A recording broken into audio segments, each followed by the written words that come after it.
Hello my loves and welcome back to my channel. Today I'm going to be talking about my favourite books that I have read this year so far. By the time this video goes up, I think it'll be June. It possibly is still the end of May, but it might be June. I know every year we say, oh my god, time goes so fast, but this year really is just flying the fuck by. I'm already thinking about my baby's first birthday. What? So it got me thinking, like, I want to sit down and talk about my favourite books from this year so far, with a cup of coffee in my hand. It's a late Sunday afternoon, bitch. It's raining. I'm home alone. What a good fucking time. I've said this multiple times on my channel and also on like other social media platforms, how weird this year has been for me with reading. Like last year, I spent most of the year pregnant, so I was in this weird pregnancy slump. Then I came out of the pregnancy slump and I was like, oh my god, let's fucking read. So the start of the year, I was reading quite a bit, and then I kind of fell off the bandwagon, and now I'm just in this real strange, slumpy place. But in saying that, I have found some absolute fucking bangers. Some of my favorite books I've ever read, I have read this year, and I want to talk about them. I've already talked about them, but I want to talk about them again. We've opened up Goodreads. I've read 33 books this year so far. That's pretty good. And I'm just going to talk about each book in order of when I read them from January to now. The first book I want to talk about is The Nightingale. I find that any book that I read outside of my comfort zone, I end up falling in love with and it becomes a favorite. I read this at the beginning of the year when I was going through my historical fiction phase. I remember Googling like books set in World War II, like historical fictions that are popular, and this came up, and this was one of the most magical books I've ever fucking read. So emotional, man. Like, the emotions that this book makes you feel is so intense. And from what I've read online, this is actually becoming a movie. I don't know what's going on with production right now. I think it's paused. I think they're on hold right now. But yes, from what I can see online, it's becoming a movie. So this is about two sisters who live in Paris during World War II. One is much older than the other, and they live two separate kind of lives, and it follows them, their stories individually during World War II when the Nazis take over Paris. There's a lot in this book that will strike some really intense emotions, okay?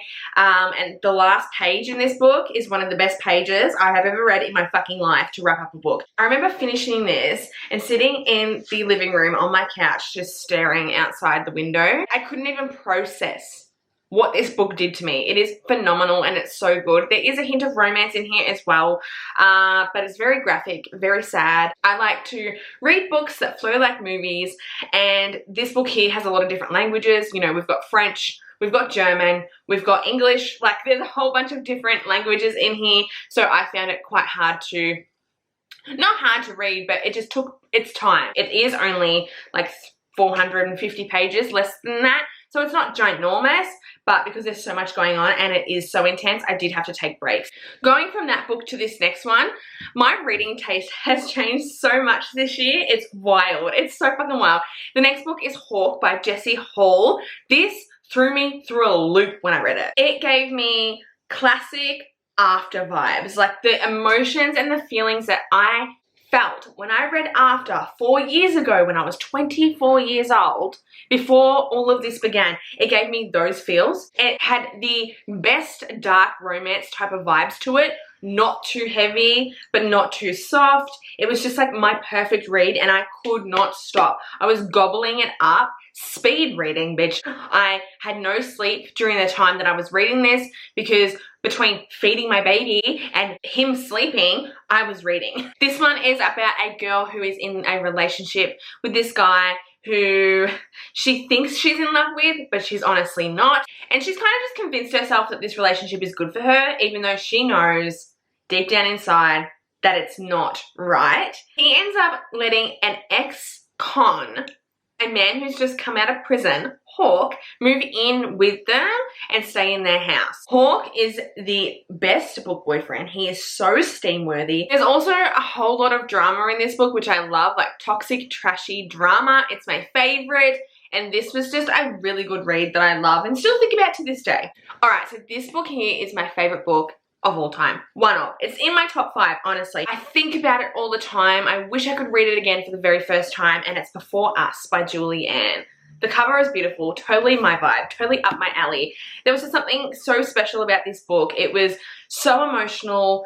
The romance was wonderful. I just really enjoyed the writing style. It was my first Julie Ann book, and not my last. It was just phenomenal, and I remember I was feeling pretty slumpy at the time that I read this, and this just pulled me out of my slump and gave me such a good time. It was a 5-star read for me, and this is about this girl who's currently homeless, and she's living in her car, and she ends up getting this job for this couple to clean their house. The couple are madly in love, they're married, but the wife is actually dying of cancer, and the cancer is terminal. The heroine in this book ends up building this beautiful relationship with this wife that she works for, and they become like sisters. And the heroine has never really seen love or felt love ever in her life until she met this married couple, and when she watches them together, she just wishes and hopes that one day she will have a chance of feeling and experiencing that type of love. I don't want to say too much about this book because I didn't know much about it, and because I went in blind and didn't know much about the story, it made the experience 10 times better. There's a couple of tropes in here that are my favorites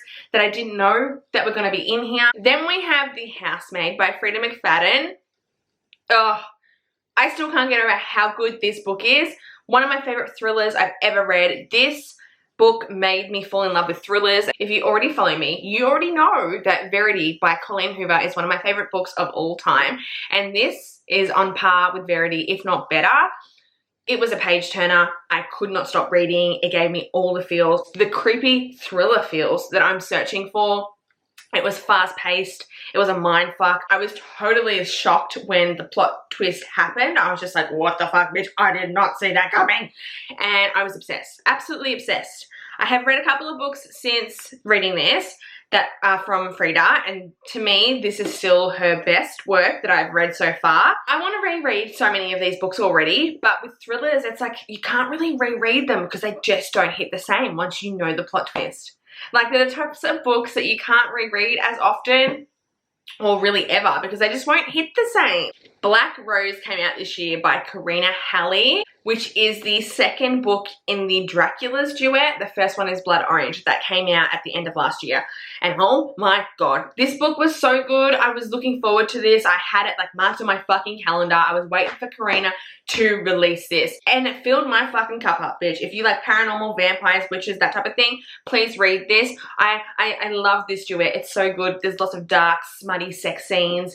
It's about Dracula, like the real life Dracula, and his lover, who he has lost and met many times in his life.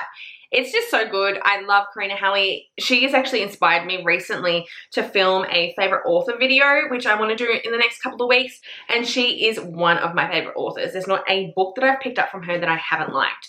And she's so diverse. She writes everything from fantasy to paranormal to contemporary to dark. Like, she writes everything, and I just enjoy every single book that I pick up from her. And she's a great author to read if you're in a slump, because she's got so many books to choose from, and I guarantee you just pick one of them and it will do exactly what you want it to do, no matter what type of book it is. She's amazing. But yes, Black Rose came out and I loved it. Heaps and heaps, okay?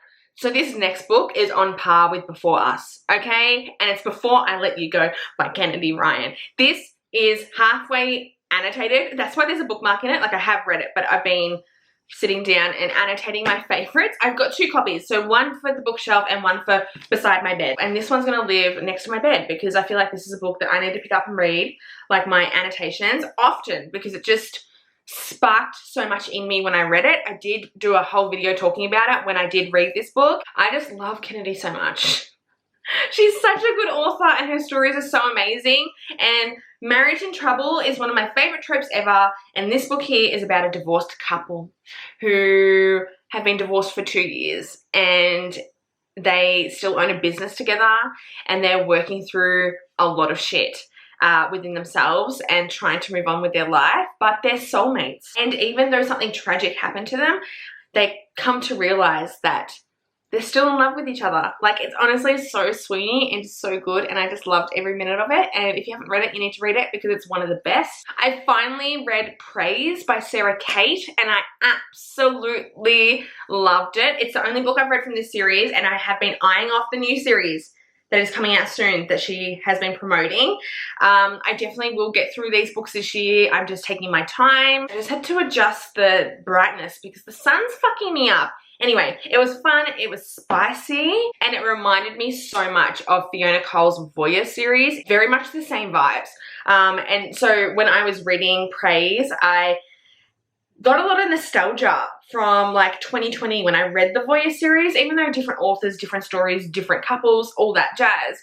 It just gave me those feels again. So we've got this girl who has recently broken up with her boyfriend who was a fucking dick. She's moved out. She is wanting the money back from the house that they've just moved out of, but the money has gone to his dad. So she ends up going to his dad's house to get this money off him, and he thinks that she's like a prostitute that his co-worker has hired for him.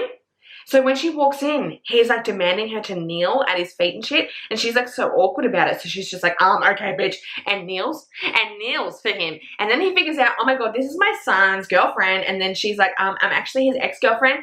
And then he ends up hiring her, and she ends up working for him. And it's just a good time. You can kind of see where this is going. Praise. The name of it's called Praise. Anyway, I know a lot of people have already read this and loved it. I didn't read it last year, but I read it this year, and it was top notch. Totally recommend. And the lucky last book that hit me so well last week, I was on the search, man. I was looking at so many different books. I was starting so many different books, and I'm like, fuck, I just want to get out of this slump. Give me something fun, funky, easy to read. 'Tis the Season. Now, I know this is a Christmas book, and I actually planned on reading it last Christmas, but I didn't end up reading it. And I know so many people read this during Christmas last year, but I've read it now, and I believe that it doesn't need to be Christmas for you to read this and enjoy it. This is so fucking good. Like, I know I've seen the reviews that this, you know, book was meant to be like Legally Blonde, those types of vibes, and it totally was. And the hero in this book, Damien, is that what his name is from memory, is divine. Like, book boyfriend. For a hero to become my book boyfriend, they have to do something different, and they have to stand out amongst the crowd, okay? Because we've got so many books going on, so many heroes, anti-heroes, morally grey men that you're just like, I don't know, bitch. He, top of the list, bitch. Top of the fucking list. If you are in a book slump and you haven't read this, please read this, because it was just fun. Fast-paced too, but not too fast that you were just like, insta-love, yuck. It was just very like, things are happening, this is fun, oh, they're smart, oh, that's happening. Like, it was just a really good paced book, and I fucking loved it, okay? So, 'tis the season. I have bought the paperback. It's on the way. I'm gonna annotate it, and it's pink, and I'm excited. So there are all my favorite books so far from this year. It's so wild that that's all there is. I've read 33 books, and they're the ones that I will recommend. There were a few that I did really like, but they just didn't touch like the top favorite list. But that's okay. It is what it is. I hope you guys enjoyed this video. Hopefully you got a recommendation. If you've read these, let me know. Also, let me know in the comments below what your favorite books have been so far this year. I want to know so I can put them on my TBR. That's never ending, okay? Never ending. This whole fucking bookshelf is pretty much a physical TBR. Thank you guys so much for watching. It means the world to me, and I'll see you soon. Bye.